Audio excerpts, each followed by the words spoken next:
Boda, The Wedding by Barrie Mahoney. I gate-crashed a wedding last week. In my defence, it was a genuine accident, but I'm rather pleased that I did. Like many people, I enjoy a good wedding. It's one of those events where the power of love forcibly overpowers the cynicism and doubt that can inhabit some of our lives.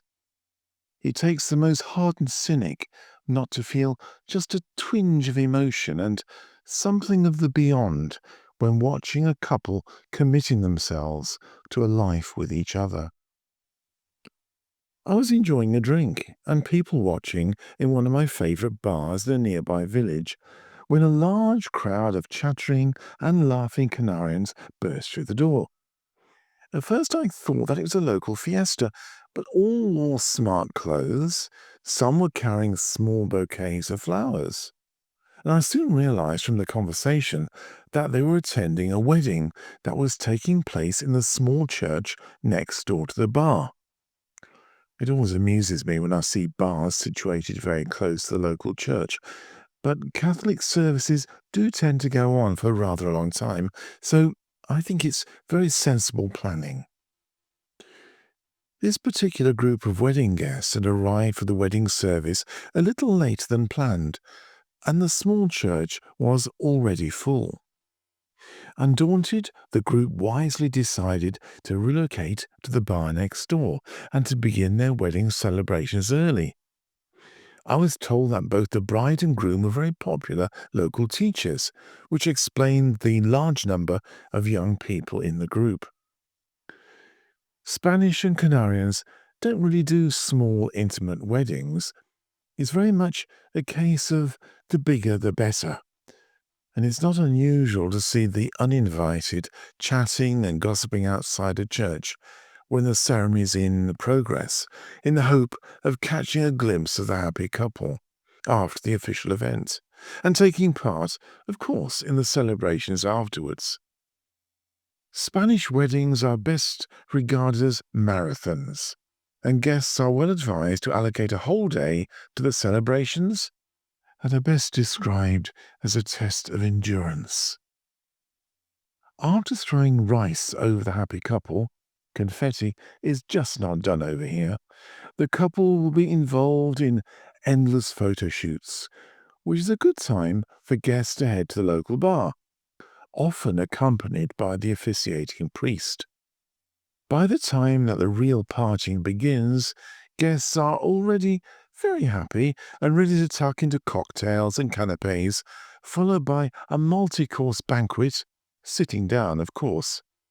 Later, coffee and cake are served before guests head to the generous open bar and to enjoy the dancing and raunchy follow-my-leader games that would eventually bring the celebrations to a close. At this point, you may well be asking how all this partying is paid for. Traditionally, much of it is paid for by the guests, which is very much part of the Spanish tradition going back to the days when this was the only way that a wedding could be paid for. If you're invited to a Spanish wedding, please don't think that presenting the happy couple with an electric toaster will get you off the hook. It will not. But a generous amount of cash or a cheque will do very nicely. A basket is usually handed around during the reception to collect the generous monetary gifts, although the more discreet will have already paid the money into the couple's bank account before the event. In order not to appear a cheapskate, a wedding gift should at least cover the cost of your food and drink at the reception, plus a bit more. My partying friends told me that €100 per person is currently regarded as the acceptable starting point.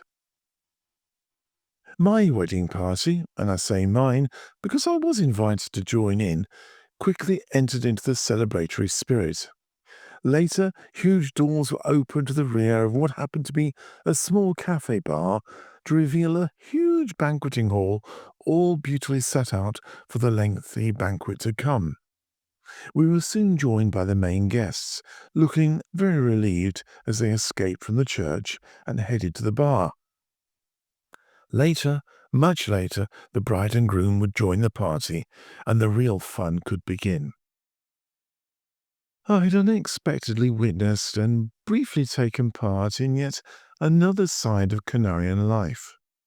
Sadly, I had another engagement to go to, and reluctantly left before the bride and groom returned from their photo shoot.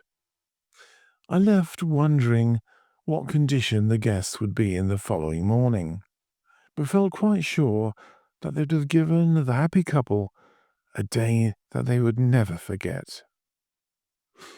You have been listening to La Boda, The Wedding, by Barrie Mahoney, and this is part of the Letters from the Atlantic series. If you'd like to find out more about me, my books, blogs, and podcasts, please go to my website www.barriemahoney.com, and that's Barrie with an IE. Thank you for listening.